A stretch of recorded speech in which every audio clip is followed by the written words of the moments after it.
Comissão de Veneza foi criada em 1990. O Brasil se tornou membro em 2009. Vamos conversar agora com a professora de Direito Constitucional, Cristine Petter, que vai falar um pouco mais sobre essa comissão.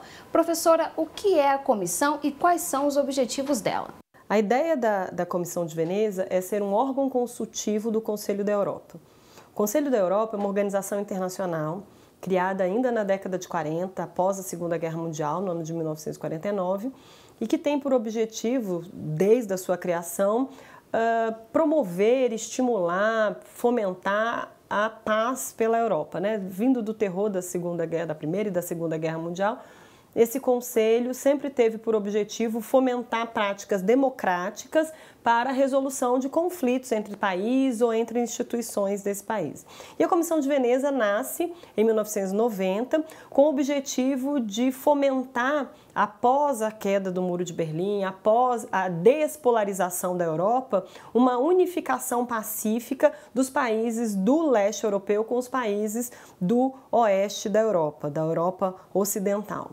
E dentro dessa proposta, essa comissão ela veio a trazer o direito, ou trazer o aspecto dos direitos fundamentais e das constituições como um elemento integrador dessa Europa que estava esfacelada, tendo em vista essa bipolaridade mundial, né, que acabou se dissolvendo no fim da década de 80 e início da década de 90. Então, a Comissão de Veneza ela é esse órgão consultivo para questões constitucionais com essa tentativa de, através do direito, imprimir democracias com processos eleitorais transparentes, justos, né, que pudesse ter uma consequência para uma nova Europa, uma nova política da Europa e uma nova ascensão europeia em relação ao mundo. Então esse é o objetivo da Comissão de Veneza, está à disposição dessa nova Europa pós-queda do muro, pós-despolarização mundial e trazer, através do direito, práticas democráticas para um foro de compartilhamento,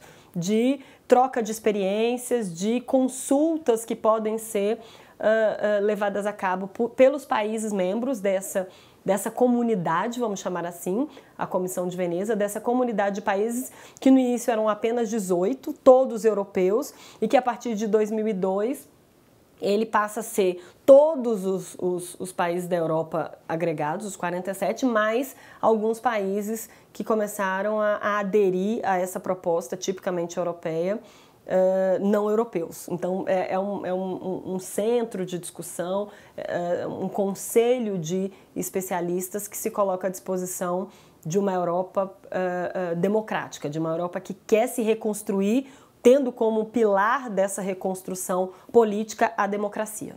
Como é composta a comissão?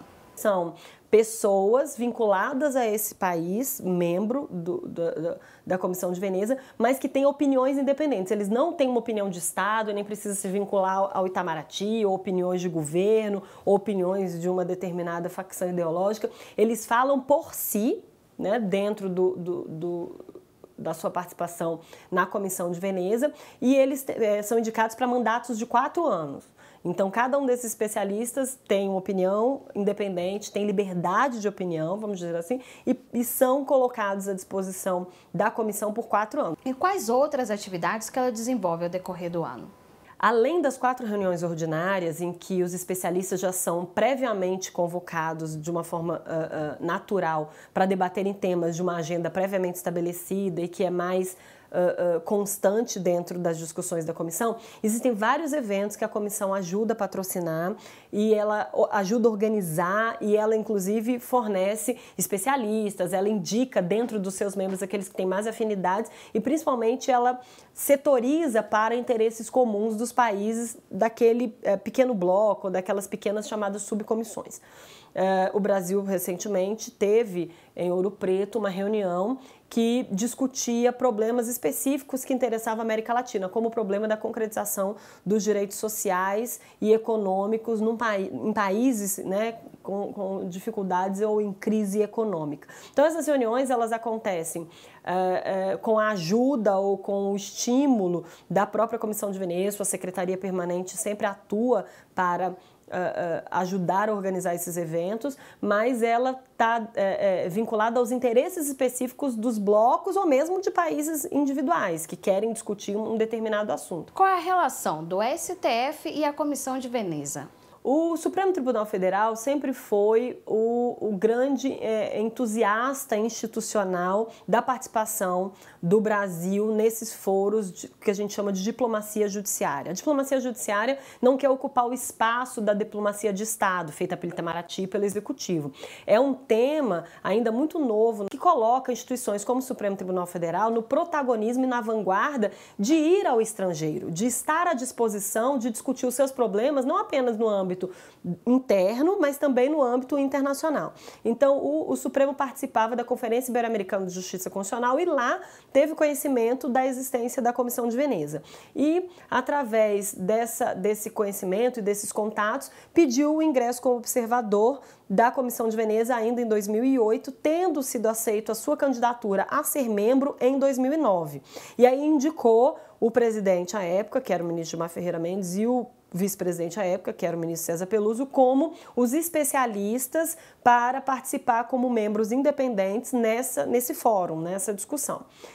Esse mandato terminou em 2012 e a nova indicação do país foi o ministro Joaquim Barbosa, hoje o atual representante do Brasil na Comissão de Veneza, e a ministra Carmen Lúcia, que também é a vice-representante, né, o membro suplente, que a gente chama, dentro da Comissão de Veneza. Então, essa composição se dá, e o Supremo Tribunal Federal tem um papel importantíssimo como aquele que é o apoiador institucional da participação do Brasil como país membro nessa comissão. Quais têm sido as principais discussões da comissão nos últimos tempos? Todos os temas relacionados a processos eleitorais, a dificuldades democráticas, processos constituintes de países que passaram por dificuldades democráticas, como é o caso da Tunísia, como é o caso do Egito, ele passa a ter um apoio institucional, vamos dizer assim, natural da Comissão de Veneza. Por quê? Porque ao trocar experiências constitucionais, ao preparar estudos para ajudar esses países a reconstruir suas democracias, a se inserir numa linguagem democrática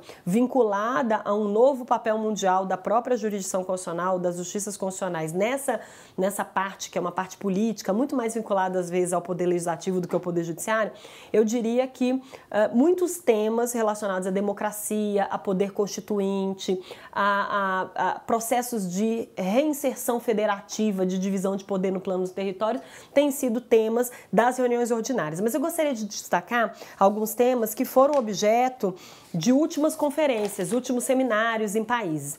Um dos temas que tem sido recorrente, principalmente nos países da Europa do Leste, tem sido a questão da mediação.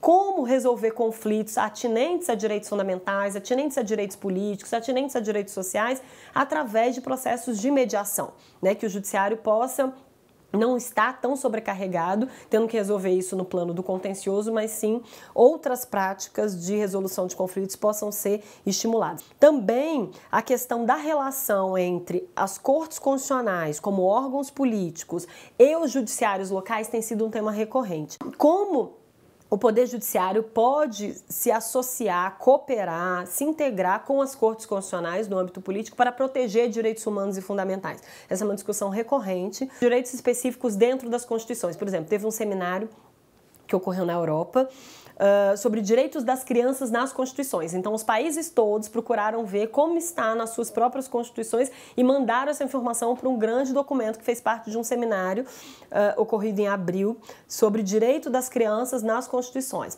E eu não posso deixar de falar do seminário que aconteceu recentemente em Ouro Preto, falando sobre o papel do judiciário, o papel do juiz na proteção dos direitos econômicos e sociais de um país, né, latino-americano em tempos de crise. Então, essa reunião ela aconteceu a partir de um estímulo da subcomissão da Comissão de Veneza, voltada para assuntos de interesse da América Latina, mas que teve como principal estímulo, principal mote das discussões a questão da proteção dos direitos sociais.